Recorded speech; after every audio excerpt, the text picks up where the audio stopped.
7-1 notes. Let's see how short we can make this, because this is like the most obvious thing. Very straightforward. I actually thought about just assigning the problems and not giving you any notes. Just saying, like, look, figure it out. It's that easy.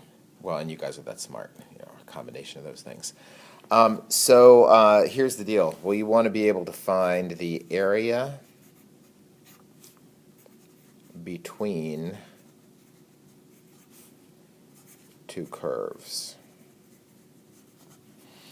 So first of all, let's just make sure we understand that when we say area, the word area is predefined before we came along and started doing calculus. Now, area is a positive geometry concept. So this is the positive geometry type of area.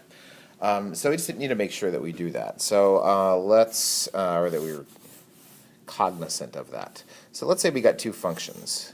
Let's say this one is called f, and we've got another one here that's called g. And we want to find some area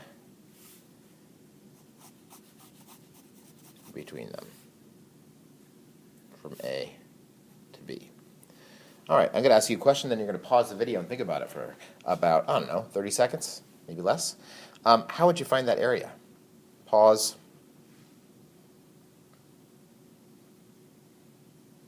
All right, I'll give you one more second to pause, in case you didn't do that already. All right, what you do is you find the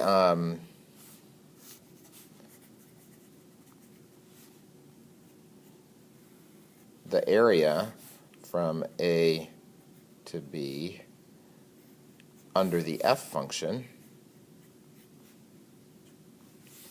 and you subtract. If you think about what that area would look like,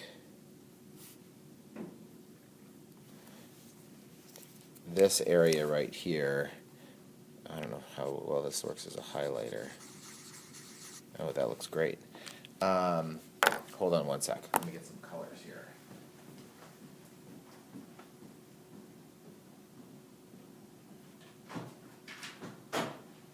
All right, here I come. So let's say, just to color code things here, that this area, that's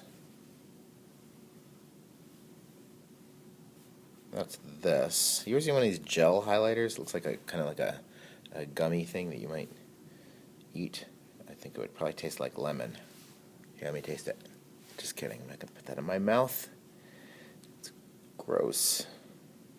Toxic, probably. Okay, so that's that area, right? And we need to subtract. Actually, let's do it like this. That's that whole expression is that area, and then I'm going to subtract the area from A to B. Oh, I forgot my dx there.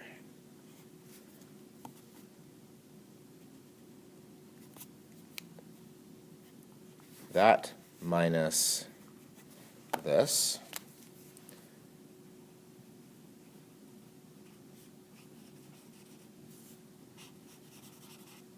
And when you do this minus this, you're left with that, right? And that's what we were interested in.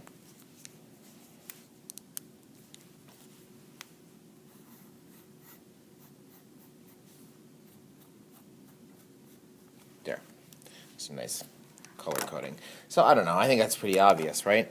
Now the question might be, well, what about when you have like the curve is underneath the axis, and then you have like calculus area that could be negative, and we just want the positive geometric type. But I will make a couple. This doesn't need necessarily to be part of your notes. I'm going to make a couple quick sketches here. What if f was up here and g was down here? Then would this still work?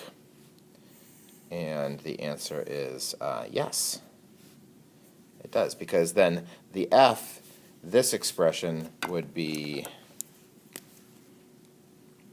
this, and this expression would be this.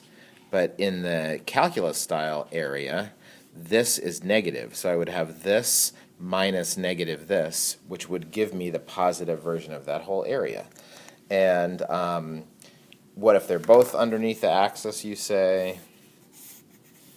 Geez, you're really not going to let up with these pathological counterexamples. We should look at this one too, though. You're right. So what about that? What then? Well, it still works because now we have this expression would be this, which is a negative number, albeit like smaller in magnitude, and this, g, would be a larger negative number. So we would have this smaller negative number minus, when I say smaller, I mean in magnitude, how far it is from 0. So like a smaller negative number minus a larger magnitude negative number, and so minus negative number is going to add this, and then that one will be subtracted, and sure enough we get that area in between them. So it doesn't matter. It's all good all the time. And so you want the area between two curves from A to B, then you just do f of x dx. And since these are the same limits of integration, you can put them inside the same integral if you like. It doesn't change what we do, really.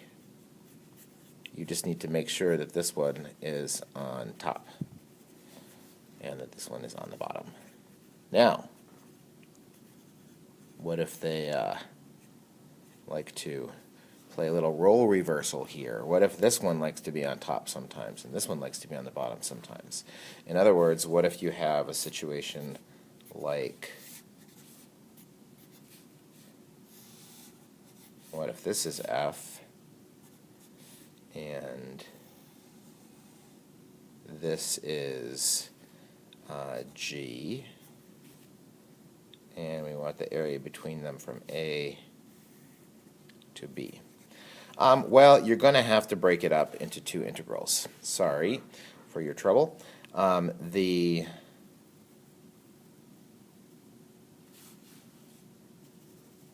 area there, f is on top, and for this little piece here, g is on top. So you can't just run the whole thing from A to B because you will get some canceling out there. You can do, so let's say this is at C. You could do the integral from A to C. Let's see, from A to C, who's on top? F.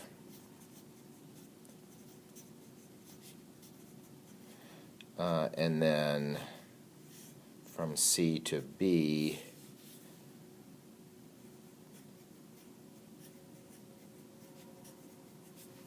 you do that. Or if you got calculator active kind of situation, you could do the integral from A to B, the absolute value of f of x minus g of x. And then it doesn't matter what order they're in. Doesn't, because you're always getting a positive difference. So that works too, but that's only calculator active. And that's all. So I guess that's all except for the fact that you just have to watch out. If it only says what's the area between these two curves, and you're like, well, what's A and B? Then they mean the region that's defined by the intersections of those. So for example, like here, maybe you have to find that intersection point. That's all.